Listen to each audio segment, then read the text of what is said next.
আসসালামু আলাইকুম ওয়া রাহমাতুল্লাহ।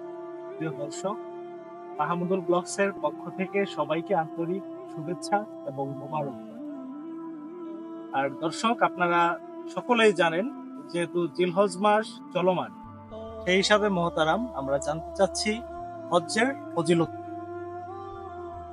ইন্নাল হামদুলিল্লাহি ওয়া কাফা ওয়া সালামুন আলা ইবাদিহিল্লাযিনা ইসতাফা ওয়ালিল্লাহি আলান নাসি হিজ্জুল বাইতি মান ইসতাতা ইলাইহি সাবিলা ইলা আখিরিল আয়া।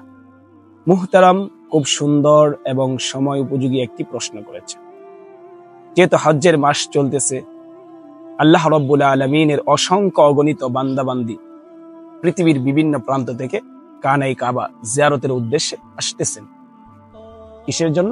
আল্লাহ তাআলাকে সন্তুষ্টি করার জন্য।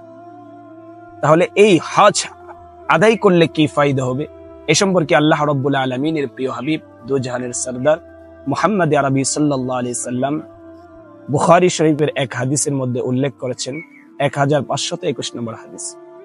আল্লাহর হাবিব সাল্লাল্লাহু আলাইহি সাল্লাম ঘোষণা করেন, মান হাজ্জা লিল্লাহ ফালাম ইয়ারফাস ওয়া লাম ইয়াফসুক কারাজা ইয়াউমিন ওয়ালাদাতহু উম্মুহু।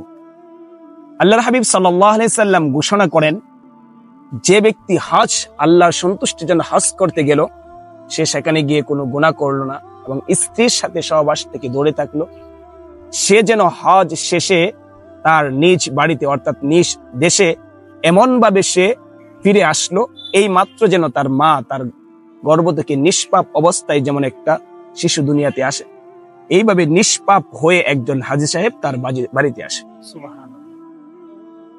এখন অনেকজনে প্রশ্ন করে, আল্লাহ হুজুর, যদি হজ করতে যাই তো অনেক টাকার প্রয়োজন, আমি যা কামাইছি সব শেষ হয়ে যাবে। যারা এই ভয় করেন তাদের উদ্দেশ্যে একটা কথা বলতে চাই। আল্লাহর হাবিব সাল্লাল্লাহু আলাইহি সাল্লাম নাসাই শরীফে একটি হাদিস বলেছেন, তাবিউ বাইনাল হজ্জি ওয়াল উমরাহ।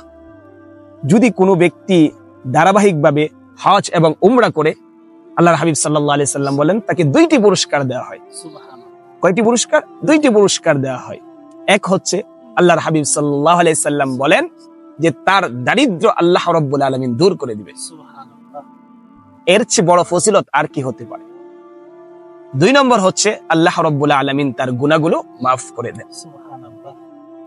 এরপরেও আল্লাহর হাবিব সাল্লাল্লাহু আলাইহি সাল্লামের হাদিস সহিহ ইবনে খুজাইমার মধ্যে এসেছে, আল্লাহর হাবিব সাল্লাল্লাহু আলাইহি সাল্লাম ঘোষণা করেন, হজ্জে মাবরুর, আল হজ্জু মাবরুরুন, হজ্জে মাবরুরের লাইসা লাহু জাযাউন, কোনো প্রতিদান নেই, একমাত্র প্রতিদান হচ্ছে আল জান্নাহ। একমাত্র প্রতিদান কি? জান্নাত। সুবহানাল্লাহ। সুতরাং যাদের উপর হজ ফরজ হয়েছে তাদেরকে উদারত আহ্বান জানাবো, এর চেয়ে বড় ফজিলত আরো কিছু হতে পারে? এক হচ্ছে যে আল্লাহর হাবিব সাল্লাল্লাহু আলাইহি সাল্লাম বললেন, যদি কোনো ব্যক্তি হজ করতে যায়, সে যদি আল্লাহর সন্তুষ্টির জন্য হজ করতে পারে এবং গুনাহ থেকে বিরত থাকে এবং স্ত্রী সঙ্গম থেকে দূরে থাকে, সে যেন যখন বাড়িতে আসে নিষ্পাপ অবস্থায় সে বাড়িতে ফিরে আসে। সুবহানাল্লাহ। দুই নম্বর হচ্ছে, যারা দারিদ্রতার ভয় করে তাদেরকে আল্লাহ রাব্বুল আলামিন দুইটি পুরস্কার দান করবেন। এক হচ্ছে তার দারিদ্রতা দূর করে দিবেন, দুই হচ্ছে তার গুনাহগুলো মাফ করে দিবেন। তিন নম্বর হচ্ছে, যাদেরকে আল্লাহ রাব্বুল আলামিন হজ্জে মাবরুর দান করেছেন তাদের প্রতিদান একটাই, সেটা হচ্ছে জান্নাত। সুবহানাল্লাহ। আল্লাহ রাব্বুল আলামিন যাদের উপর হজ ফরজ হয়েছে, আমরা যেন হজগুলো আদায় করে এই ফজিলতগুলো যেন অর্জন করতে পারি। আর আমাদের যাদের উপরে এখনো হজ ফরজ হয় নাই, অথবা আমরা এখনো বাইতুল্লাহ যেতে পারি নাই, আল্লাহ রাব্বুল আলামিন যেন আমাদেরকেও কানাই কাবা জিয়ারত করে যেন এই ফজিলতগুলো অর্জন করতে পারি। আল্লাহ রাব্বুল আলামিন আমাদের সহ গোটা মুসলিম উম্মাহকে সেই তৌফিক দান করুন। আমিন। আসসালামু আলাইকুম ওয়া রাহমাতুল্লাহি ওয়া বারাকাতুহু। প্রিয় দর্শক, আল্লাহ তাআলা আমাদের প্রত্যেককে হজ করার মতো তৌফিক দান করুক।